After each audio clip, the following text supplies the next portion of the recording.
Di sana itu banyak banget display mata uang Indonesia ya, dari zaman dulu sampai zaman sekarang, perubahan mata uang dari tahun ke tahun. Tapi di samping tampilan mata uang itu ada baju sejarah. Awalnya juga Museum Juang itu milik keluarga Skoper ya? Iya, milik pribadi kan? Iya, milik pribadi, terus dialihfungsikan gitu. Sesuai dengan namanya ya, Skoper, milik keluarga Skoper. Gak tahu kayak ngerasa ini tuh udah hawanya gak enak. Entah mungkin karena museum kali ya, jadi otomatis otak gue tuh mikir, wah dulu tuh tempat ini dijadikan sebuah penjara, dari banyaknya puluhan orang dimasukin ke sini.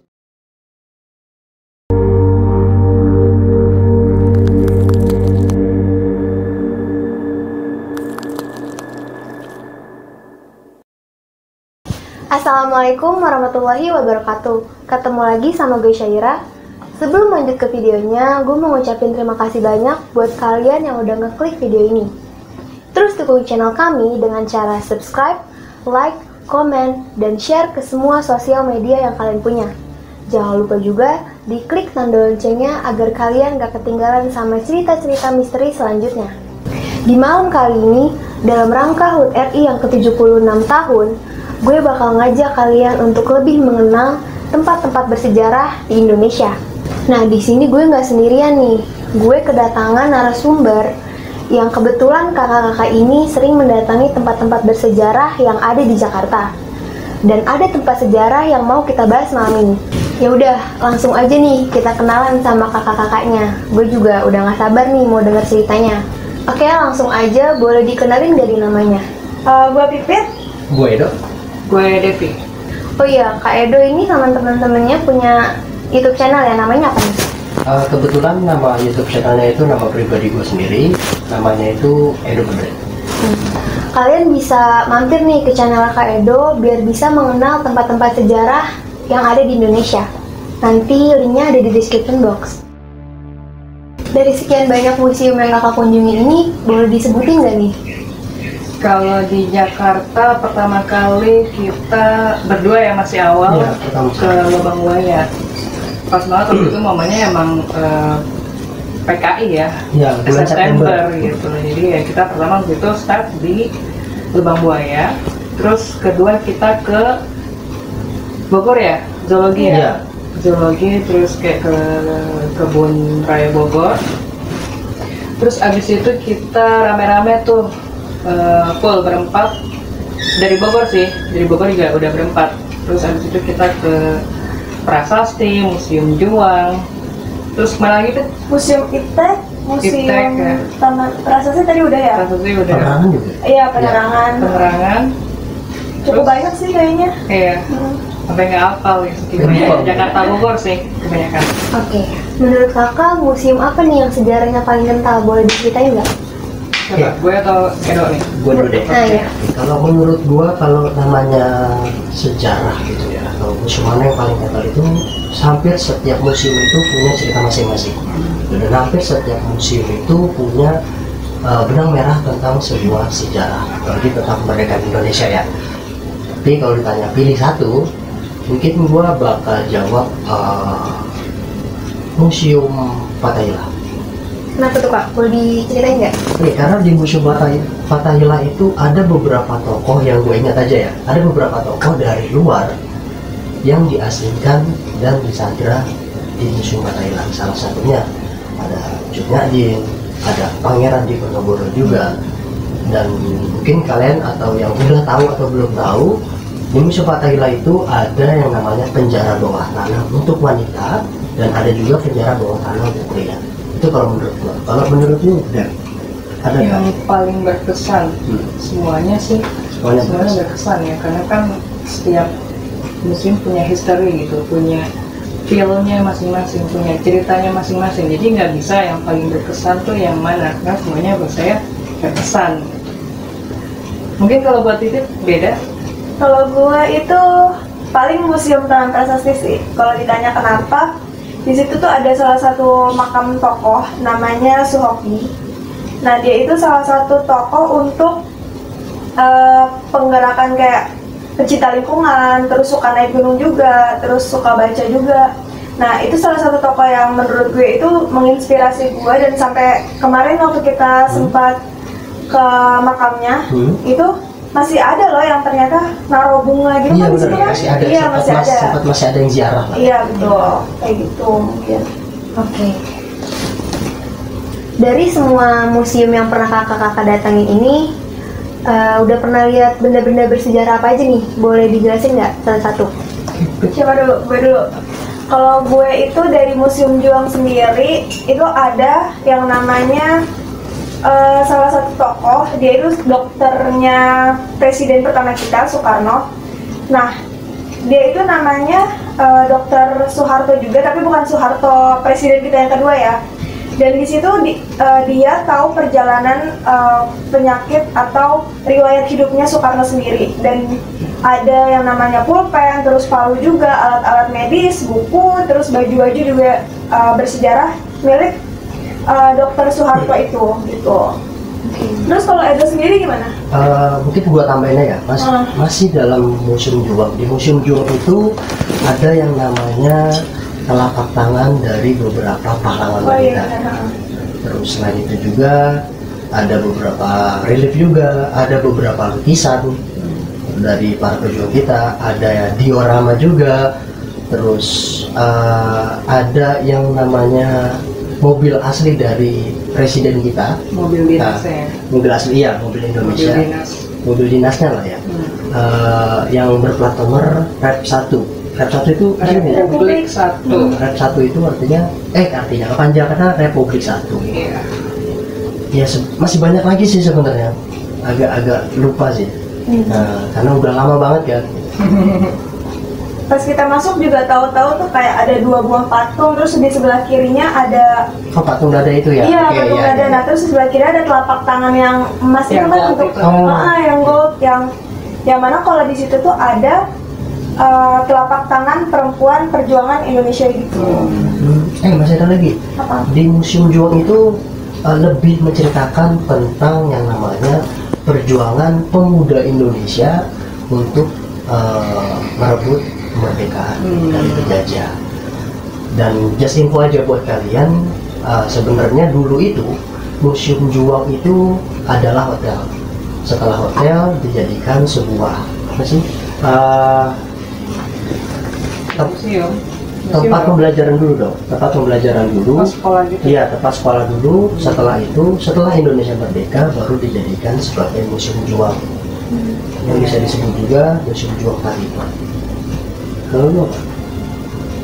Barang-barang yang Sejarah.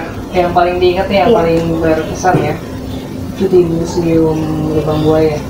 Itu soalnya kan berapa? 7 ya? 7 pahlawan yang dimasukin ke satu lubang kecil gitu ya.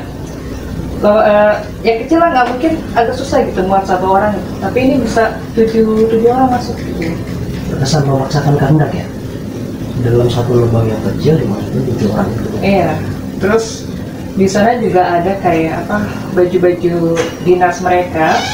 Terus ada kayak barang-barang TKP pada saat kejadian, kayak bajunya yang masih ada darah gitu, terus celana juga, terus ada senjatanya, macam-macam. Jadi di dalam ruangan itu ada barang-barang pribadi dari 7 pahlawan itu, dan itu yang bikin agak-agak creepy gitu kalau saya, merinding kan.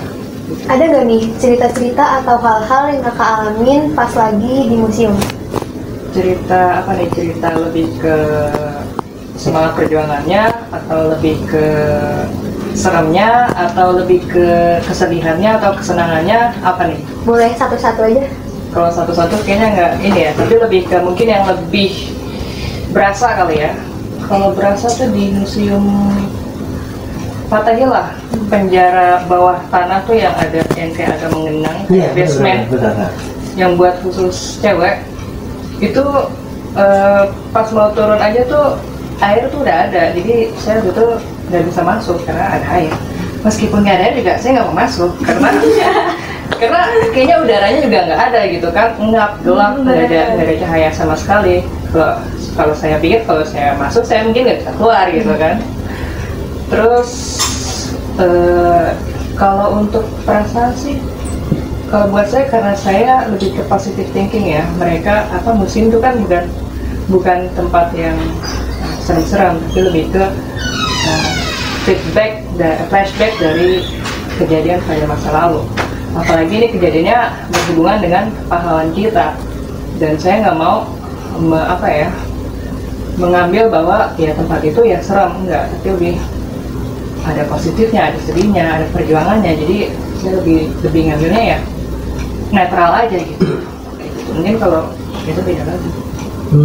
Gue hampir sama setuju sih sama pendapat Pak. Jadi setiap museum itu punya ceritanya beda-beda, tapi masih dalam satu benang merah. Ada experience-nya itu berbeda-beda, rasanya. Feel yang kita rasakan dari museum yang udah kita kunjungi itu beda. Ada dibilang serem, iya ada yang sedih, iya ada yang ceria juga ada. Terus ya mungkin masih banyak lagi ya. Kalau membahas tentang experience yang benar-benar saya rasakan itu ketika saya lagi ada di Museum Bank Indonesia. Di sana itu banyak banget display mata uang Indonesia ya, dari zaman dulu sampai zaman sekarang, perubahan mata uang dari tahun ke tahun. Tapi di samping tampilan mata uang itu ada baju sejarah, baju pahlawan. Iya, baju pahlawan dari berbagai negara. Ada Belanda, ada Jepang, dan ada Indonesia. Dan entah nggak tahu kenapa ya, ketika saya melihat seragam dari tentara kita yang di Indonesia dan menggunakan bambu, alat senjata tradisional hanya dengan bambu runcing, tapi bisa mengalahkan penjajah yang teknologinya jauh lebih canggih gitu, kayak senapan, pedang. Itu tuh rasanya kayak merinding ya. Takut enggak, tapi merinding lebih ke sedih, kayak perjuangan mereka untuk merebut kemerdekaan dari penjajah itu sih. Jadi kayak ya itulah yang saya rasakan.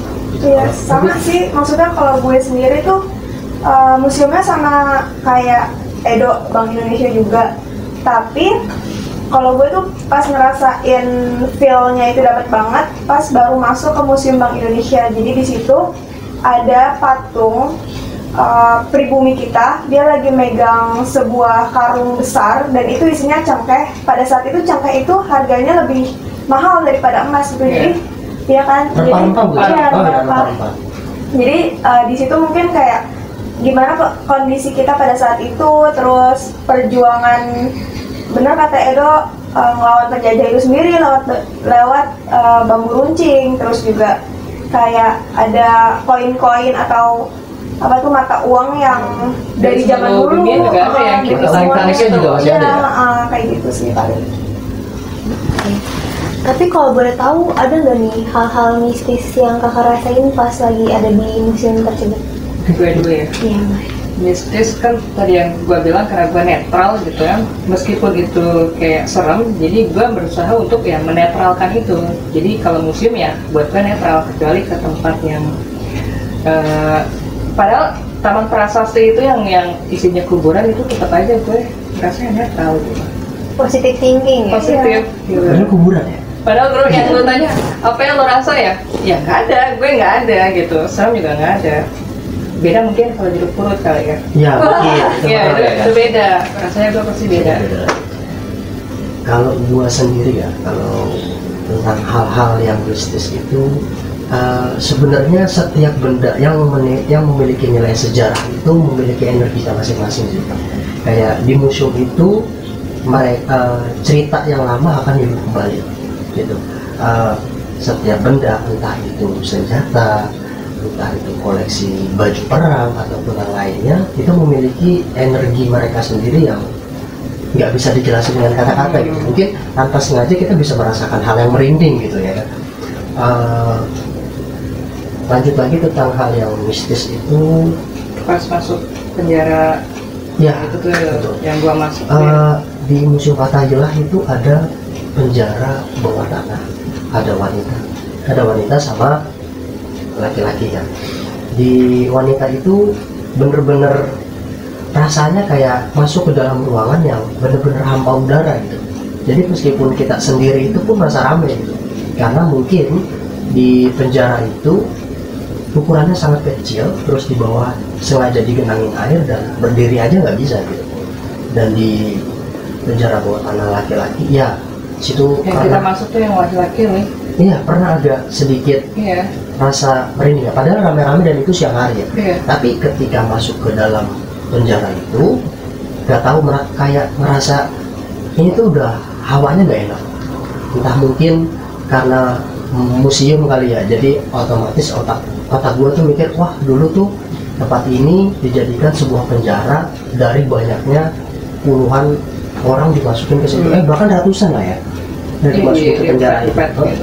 Jadi hawanya itu pengap, terus juga bisa dibilang ya agak merinding sih ya. Kayak kondisi kita dimana kita sendiri tapi seperti dikerubutin banyak orang, kayak berebutan oksigen. Susah napas. Iya, susah napas. Padahal terus, udaranya ada ya. iya benar. Terbuka. Nah, gitu. tapi rasanya kayak susah napas, sesak, panas juga sih. Corona jajan. Itu belum ada. Itu beda lagi ceritanya gitu kan. Iya seperti itu sih. Kalau wujud penampakan gitu pernah dilihat nggak nih di museum yang pernah kunjungi? Penampakan apa nih? Ya. Penampakan makhluk Iya, yang kayak lembut. Iya, apa aja? Oh, ya, kita pernah tuh ya. Penampakan makhluk kasar waktu kita jongkok-jongkok di depan museum wayang itu loh. Yang nggak boleh duduk. Ah, oke. Ya. Itu security lagi, beda lagi. Beda lagi tuh. Kalau jujur gue nggak pernah. Nah, kalau gua ya ditanya pernah ngeliat atau enggak, selama gua berkunjung ke museum-museum yang gua sebutin tadi, jujur sih belum pernah kayak ngeliat sosok apa. Tapi yang sering banget gua rasain ya ketika gua ke museum, pernah kita ke museum wayang ya, itu ada di kota tua. Oh iya benar. Di sana itu ada wayang-wayang gitu. Terus ada gong juga, ada boneka-boneka juga. Nggak Ada tahu kenapa, gamelan. iya ada gamelan juga. Dan nggak tahu kenapa ketika gua melihat wayang itu, entah apa yang gua rasa, tapi gua rasanya kayak merinding itu. Ada satu tokoh yang pernah gua baca di museum wayang itu, ada tokoh atau cerita urban legend itu tentang si Manis Jembatan Ancol. Mungkin kita udah pada tahu kali ya. Nah di museum wayang itu juga ada ceritanya ternyata. Oh, tentang si manis jembatan Ancol, tentang sosok Arya ini bukan ya? Nah, ya. Siapa ya? Mariam. Oh iya. Oh, mungkin banyak versinya. Iya mungkin ya, Iya. karena urban legend itu kan tahun ke tahun, generasi ke generasi gitu. Tapi yang saya baca, si Manis Jembatan Ancol ini namanya Maria. Dan di situ ada juga ceritanya, dijelasin juga di sana. Terus selain si Manis Jembatan Ancol, terus ada juga Itu. ya ada cerita si Bang Pitung juga di sana. Itu maksudnya wayang boneka ya, Boneka, iya. wayang boneka gitu. Terus di lantai 2 kalau nggak salah itu ada boneka dari luar negeri juga. Meskipun itu museum Indonesia, tapi tidak ada salahnya gitu kan. Ada boneka-boneka antik dari luar gitu. Ada Pinocchio. ya ada Pinocchio juga. Terus bonekanya lumayan creepy menurut saya gitu. Kayak dibilang boneka tapi nggak lucu gitu. Iya, malah serem. Iya, malah serem gitu. Jadi kayak dibilang kayak boneka santet, ya bisa juga gitu, karena ya wajahnya aneh-aneh, mukanya aneh-aneh juga. Dan kebetulan di samping boneka itu ada gamelan, ya kan? Yang kita tahu kan gamelan itu pasti alat musik yang berkaitan dengan hal-hal yang ya you know lah, hal-hal seperti itu kan. Kita dengar aja itu udah merinding kan, ya kan? Bayangin deh ketika kita jalan museum gak ada siapa-siapa, terus gamelannya bunyi sendiri, itu horor kan? Terus ada beberapa wayang. Gale-gale. Kak, boleh tahu nggak nih, boneka gale-gale itu apa ya? Boneka gale-gale itu di situ dijelasin kalau untuk memperingati kematian. Jadi dipakai boneka itu pada saat upacara kematian aja. Jadi kayak entah dibacain mantra atau apa, jadi kayak nari-nari gitu pada saat itu. Ketika ada Di upacara itu. orang yang mati mungkin ya. Mungkin nggak khusus untuk orang biasa aja, tapi Iya. kayak yang kedudukannya tinggi sih kalau upacara ini. Mungkin kayak tokoh-tokoh adat atau kepala suku kayak gitu ya di daerah Batak. Orang-orang tertinggi lah ya, di iya. jabatan tertentu di daerah sana. Informasi tentang sejarahnya Museum Juang apa nih yang nggak banyak orang tahu? Boleh kakak ceritain nih? Boleh. Oke, jadi sebenarnya Museum Juang itu dulu adalah sebuah hotel yang digunakan oleh bangsa Belanda. Kemudian dialihfungsikan lagi menjadi sebuah sekolah atau pokoknya tempat penuntutan ilmu sebelum dijadikan sebuah museum juang. Tapi yang gue baca-baca dari internet, Museum Juang itu merupakan salah satu dari banyak museum yang menjadi saksi bisu dari perjuangan khususnya para pejuang pemuda daerah Menteng 31 tepatnya untuk merebut kemerdekaan Indonesia dari para penjajah. Karena di Museum Juang itu ada arsip-arsip berupa tentang arsip Soekarno membacakan proklamasi. Itu juga ada berbentuk dalam diorama manuskrip proklamasi. Iya, ya seperti itu. Terus ada juga baju-baju tentang ini apa sih? Yang baju trip itu masih? Iya, baju trip iya itu. Kan? Jadi trip itu bukan untuk jalan-jalan ya, tapi untuk salah satu kepanjangan Tentara Republik Indonesia, kayaknya apa ya?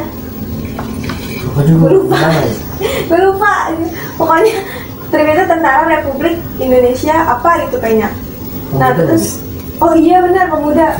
Iya, Tentara Republik Indonesia Pemuda. Dan awalnya juga Museum Juang itu milik keluarga Skoper ya. Iya, milik pribadi kan? Iya, milik pribadi, terus dialihfungsikan gitu. Sesuai dengan namanya ya, Skoper, jadi keluarga Skoper.